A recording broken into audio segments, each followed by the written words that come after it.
Hi hello friends, welcome to my cooking channel. இன்றைக்கி வந்து Kerala banana எப்படி செய்கிறதுன்னு பார்க்கலாம்.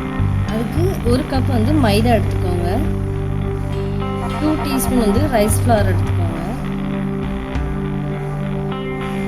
டெர்மரிக் பவுடர் வந்து 2 பிஞ்ச் எடுத்துக்கோங்க, பேக்கிங் சோடா 1 பிஞ்சு, 1/2 டீஸ்பூன் வந்து சால்ட் எடுத்துக்கோங்க, ஒரு எக்கு.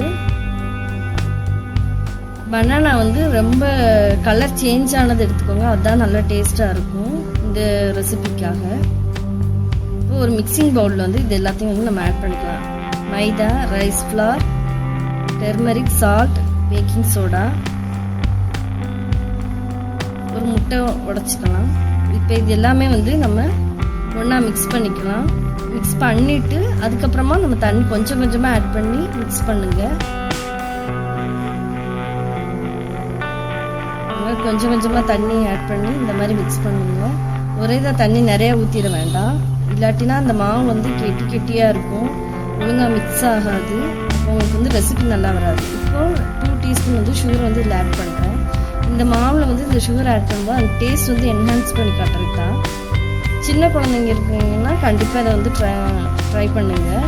இல்லை இது வேணாம், சுகர் வேணான்னு நினைக்கிறவங்க இதை ஆட் பண்ண தேவையில்லை. நல்லா மிக்ஸ் பண்ணிடலாம். சுகர் வந்து அதில் மெல்ட் ஆகட்டும். இப்போ பாருங்கள், மாவோட கன்சிஸ்டன்சி இந்த மாதிரி இருக்கணும், கொஞ்சம் கெட்டியாக இருக்கணும். பனானா வந்து நான் பீல் ஆஃப் பண்ணி எடுத்துருக்கேன். தோல் எடுத்துட்டு இந்த மாதிரி கட் பண்ணுங்கள். நீளமாக கட் பண்ணிவிட்டு அடுத்து குறுக்க ஒன்று கட் பண்ணுங்கள். அப்போ தான் குட்டி குட்டி பீஸாக வரும். இல்லை உங்களுக்கு நீளமாகவே போதும் அப்படின்னா நீளமாகவே வச்சுக்கலாம். இந்த மாதிரி நான் குட்டியாக வேணும் அப்படின்றதுக்காக இப்படி செஞ்சுருக்கேன். இது வந்து மாவில் வந்து டிப் பண்ணி நம்ம இனி எப்படி ஃப்ரை பண்ணுறதுன்னு பார்க்கலாம்.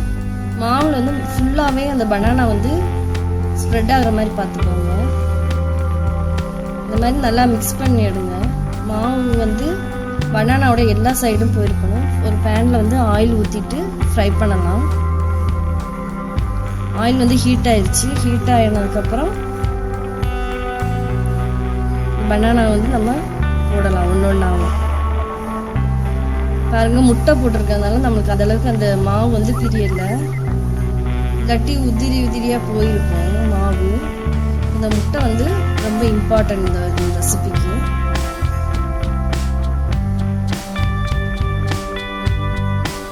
டூ மினிட்ஸ்லேயே இது வந்து குக் ஆகிடும். பாருங்கள், கோல்டன் கலரில் வந்துருச்சு. சேஞ்ச் ஆனோடனே நம்ம எடுத்துடலாம்.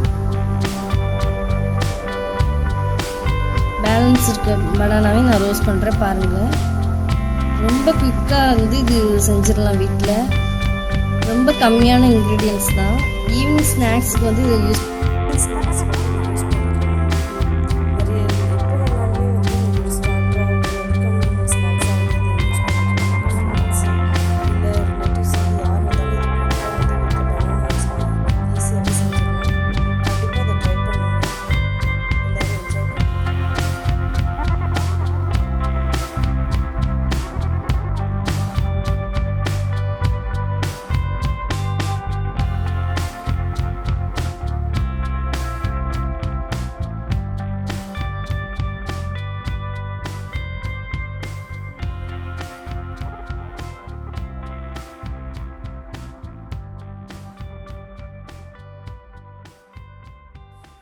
Thank you for watching, friends.